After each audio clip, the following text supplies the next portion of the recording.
Short lecture, जहाँ आज हम लोग इकोनॉमिक्स माइक्रो इकोनॉमिक्स 402 का 10 लेक्चर देखेंगे। और गाइस यकीनन आप लोगों को हमारी वीडियोस पसंद आ रही होंगी, और आप लोगों से गुजारिश है कि अगर आप लोगों को पसंद आ रही है तो आप कमेंट सेक्शन में एटलीस्ट ज़रूर बताएं, ताकि हम लोग अपनी प्रोग्रेस को आगे रखें। ठीक है जी, हम लोग लेक्चर स्टार्ट करते हैं। Individual and market demand. हमारे पास इंडिविजुअल और उसकी मार्केट डिमांड क्या होती है ये देखा जाएगा। इंडिविजुअल एक अकेला बंदा और मार्केट डिमांड इसमें देखते हैं जी। इंडिविजुअल डिमांड क्या होती है, हम इसमें प्राइस चेंज को देखेंगे using the figure development the previous chapter. हम जैसे कि हमने पिछले चैप्टर में देखा कि हमारे पास जो इम्पैक्ट था ना of change in the price, हमारे पास जैसे ही प्राइस पे चेंज होती है तो हमारे पास एक फ़र्क पड़ जाता है। Food can be listed during in difference curve. तो जो हमारी फूड होती है ना वो इन डिफरेंस कर्व में चली जाती है। ये देखें जी, प्राइस ऑफ इफेक्ट। जैसे कि हमारे पास इनकम थी वो 20 थी, जबकि प्राइस फूड थी वो 2 थी, $2 थी फूड। जो हमारे पास फूड थी पहले 1 थी, फिर 2 हो गई, और हमारे पास ये 25 पे भी 50 पे भी चली गई। जैसे अगर हमारी प्राइस इंक्रीज़ होगी तब क्या होगा, डिक्रीज़ होगी तब क्या होगा, और रिमेन रहेगी तो तब क्या होगा, हम इसमें देख लेते हैं। 3 separate difference covering are tangent to the each line. तो हमारे पास बजट लाइन में हम चीज़ों को देखते हैं। अगर हमारे पास प्राइस जो है ज़्यादा हो जाए तो हम पॉइंट डी को अटेन करने की कोशिश करते हैं। ठीक है, अगर हमारी इनकम ज़्यादा हो और प्राइस कम हो जाए तो हमने पॉइंट डी को इंक्रीज़ करने की यू को करने की कोशिश करते हैं, लेकिन ये होता नहीं है। ठीक है जी, अगर हमारे पास प्राइस ज़्यादा ही कम हो जाए तो हम क्या करेंगे, पॉइंट ए को अटेन नहीं करते। अगर हमारे पास नॉर्मल हो तो हम पॉइंट बी को अटेन करते हैं, जहाँ हमारे पास यू टू होता है। ज़्यादा इंफीरियर गुड यू वन को हम लोग बिल्कुल अटेन नहीं करते।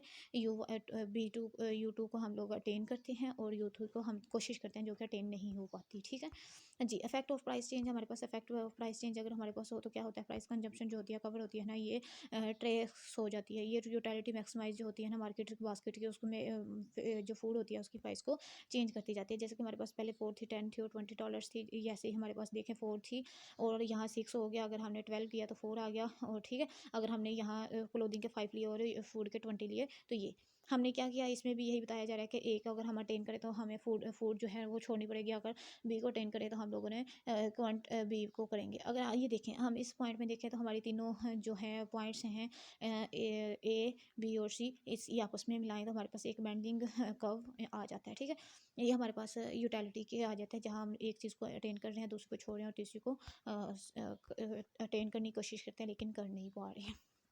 अगर हम इफेक्ट ऑफ प्राइस देखें तो हमारे पास इंडिविजुअल जो डिमांड है रिलेटिवली क्वांटिटी ऑफ गुड्स, ये क्वांटिटी ऑफ गुड्स के साथ होती है, जहाँ कंज्यूमर जो होता है ना बाय करता है अपनी गुड्स को प्राइस की मुनासबत से। लिखें जी, हमारे पास अगर फूड है वो $4 की और 12 और इसकी तादाद ये है, तो हम लोग फूड की प्राइस को देखें तो हम लोग 50, अगर हमारे पास फूड की जो प्राइस है वो 50 है तो हम फूड 20 जो है वो ख़रीदेंगे।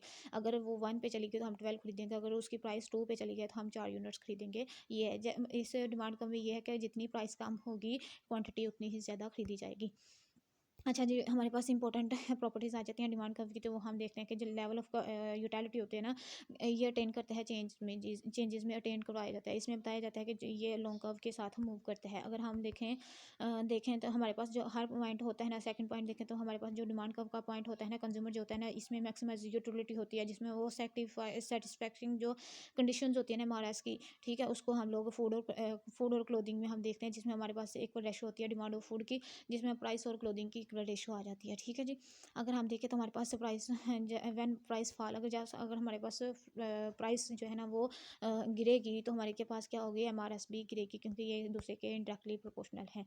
अच्छा जी, यहाँ देखें हमारे पास क्या हुआ कि हमारे पास जो ई था, पॉइंट ई था, इसमें हमारे पास प्राइस जो है वो $2 ही थी। जैसे हमारे पास पॉइंट पी पे गया प्राइस कम हो गई और पॉइंट पी पे गया उससे ज़्यादा कम हो गई, तो ये हमारे पास MRSB गिरता जाएगा। ठीक है, ये देखें जी हमारे पास ये डिमांड है। अच्छा जी, इनकम चेंज। अगर हमारे पास इनकम चेंज होगी तो ये हमारे पास लिस्टेटिंग डेवलपमेंट हो गई है, जिसमें हमारे पास जैसे कि हमने पिछले चैप्टर में पढ़ लिया कि हमारे पास अगर इनकम चेंज होती है तो ये हमारे पास इंडिफरेंस कवर में भी चेंज होगा। देखें जी, अब इनकम की बात करें, इनकम पहले हमने प्राइस की बात की, अब हम इनकम की बात करेंगे। ठीक है जी, इनकम हमारे पास अगर कम हो गई तो हम इनकम को कैसे करेंगे, डिफरेंस कब में अपवर्ड की तरफ शो करेंगे। हमारे पास क्या था कि हमारे पास जो फूड की मार्केट प्राइस थी वो 4 थी और क्लोथिंग की 3 थी, तो हम लोग पॉइंट ए पे अगर हमारी इनकम ज़्यादा कम होगी तो हम पॉइंट ए पे ले आएंगे U1 पे। अगर हमारी इनकम जो है वो थोड़ी सी ज़्यादा है लेकिन पहले से कम है तो हम पॉइंट बी को करेंगे। और अगर हमारी इनकम ज़्यादा हाई हो गई है तो हम क्या करेंगे, U1 को अटेन करने की कोशिश करेंगे। ठीक है जी, U3 को। तो हमारे पास इनकम जो है वो जैसे ही कम होती है या ज़्यादा होती है उसको देखा जाता है। अगर हमारे पास इनकम इंक्रीज़ हो जाए तो और प्राइस हमारे पास फिक्स हो तो कंज्यूमर क्या करेगा, वो अच्छी से अच्छी चीज़ें खरीदने की कोशिश करेगा। ठीक है। अगर हमारे पास इनकम ज़्यादा हो जाए, ठीक है, जैसे कि हमारे पास $10 से $20 20 से 30 हो जाए तो और प्राइस हमारे पास फिक्स्ड रहे, तो जो डिमांड कब होगी वो हमेशा की तरह राइट साइड पे चली जाएगी।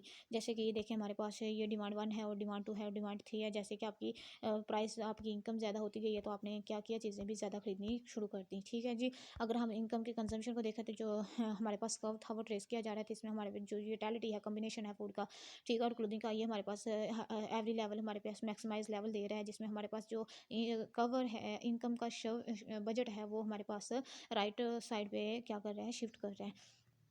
ठीक है, और हमारे पास जैसे ही हमारे पास कंजप्शन होती है ये भी इंक्रीज़ हो जाती है साइमल्टेनियसली। हमारे पास जैसे ही इनकम इंक्रीज़ होगी हमारी डिमांड भी वो भी इंक्रीज़ होगी। आप लोगों ने याद रखना है। Normal and versus inferior good. Normal goods कौन सी होती हैं, इन्फीरियर गुड्स कौन सी होती हैं, हम ये देखते हैं। इन्फीरियर गुड्स वो जो हम लोग अपनी हमारे पास इनकम ज़्यादा हो तो हम लोग उस चीज़ को देखने की भी कोशिश नहीं करते, उसको कहते हैं when income consumption curve is positive. जैसे हमारे पास इनकम की कंजप्शन जो होती है ना वो पॉजिटिव स्लॉप में हो तो हमारे पास ये इन्फीरियर गुड्स होती हैं। क्वांटिटी डिमांड इंक्रीज में हमारी क्वांटिटी डिमांड जो होती है इंक्रीज कर जाती है अपनी इनकम के लिहाज से। ये जो इनकम होती है इलास्टिसिटी डिमांड की वजह से पॉजिटिव होती है, जिसकी वजह से ये नॉर्मल गुड्स होती हैं। अगर हमारे पास इनकम की कंजम्पशन हम देखें तो हमारे पास ये जो स्लॉप होती है ना, ये स्लोप नेगेटिव होती है, जिसमें हमारे पास डिमांड होती है ना वो डिक्रीज कर जाती है, जिसकी वजह से जो हमारी इनकम होती है ना, इनकम इलास्टिसिटी होती है वो भी डिमांड कम होती जाती है और इसमें इन्फीरियर गुड्स होती हैं। इन्फीरियर गुड्स तो हम लोग बहुत कम परचेज़ कर रहे होते हैं। देखें हमारे पास ये इन्फीरियर गुड्स का है कॉम्बिनेशन हमारे पास।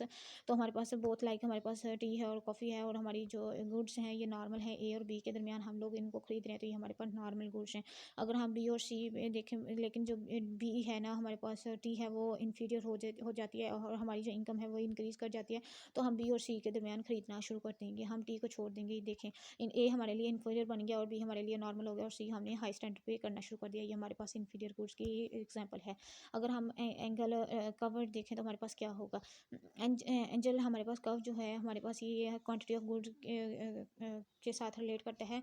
ठीक है, जिसमें हमारे पास ये हमने देखना होता है कि हमने अपनी इनकम को कितना कंज्यूम किया है। इसमें हमारे पास नॉर्मल गुड्स आ जाती हैं, इसमें हमने हमारा जो स्लोपिंग होती है या वर्ल्ड होती है और हमारे पास जो इन्फीरियर गुड्स होती हैं ये गुड हो जाती हैं। ठीक है, हमारे पास इन्फीरियर गुड्स हो जाती हैं जिसमें हमारे पास जो कर्व होता है एंगल वो अप और डाउनवर्ड शिफ्ट कर जाता है। इसमें क्या होता है, हमारी जो इनकम है वो कम हो जाती है।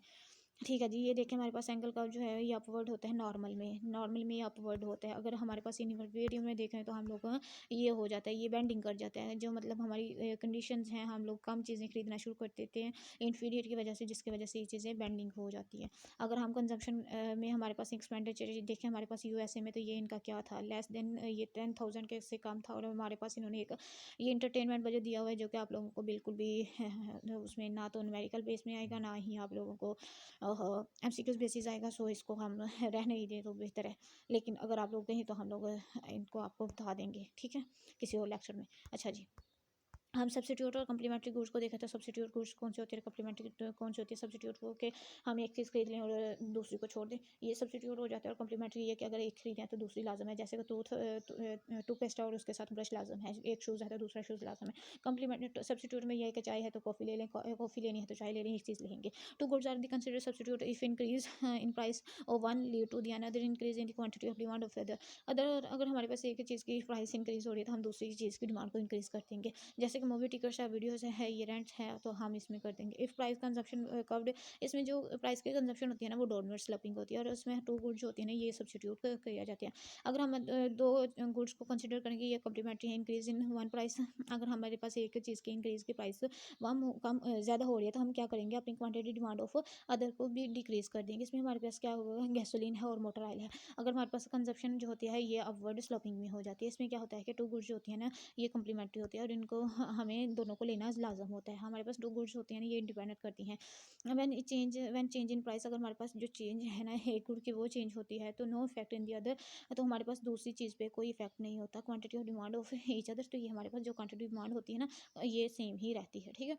तो ये गाइस ये हमारा लेक्चर मुकम्मल होता है 10-10 वाला। अगर आप लोगों को कोई भी क्यूरीज तो आप कमेंट सेक्शन में पूछें, और अगर आप लोगों को हमारे लेक्चर्स पसंद आ रहे हैं तो आप लोग ज़रूर सपोर्ट करें गाइस। अल्लाह हाफिज़।